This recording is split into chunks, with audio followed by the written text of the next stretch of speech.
Kitchen tips. Pulao biryani के लिए जब प्याज के लच्छे फ्राई करें तो उसमें थोड़ी सी चीनी छिड़क दें।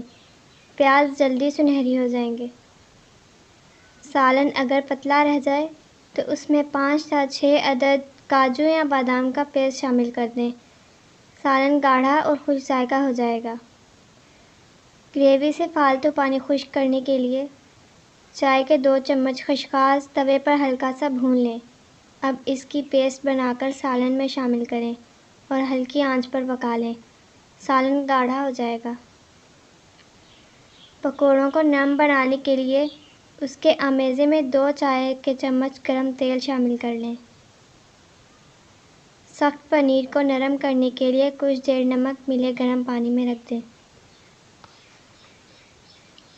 बंद गोभी पकाते वक्त उसकी बू पूरे घर में फैल जाती है।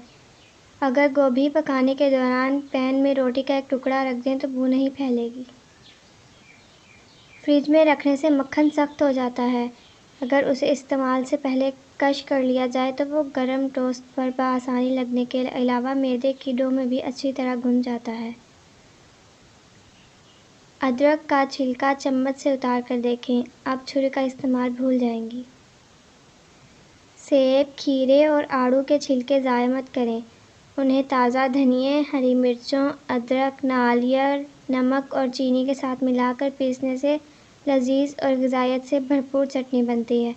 उसे दही में शामिल करके रायता किया जा सकता है। कोई भी दाल पकाते वक्त उसमें मसाले शामिल करने से पहले अगर थोड़ी सी हल्दी और घी या मक्खन का 1 चम्मच डालकर कुछ देर पका लिया जाए तो बिल्कुल मुनफरिद और जायकेदार दाल बनती है।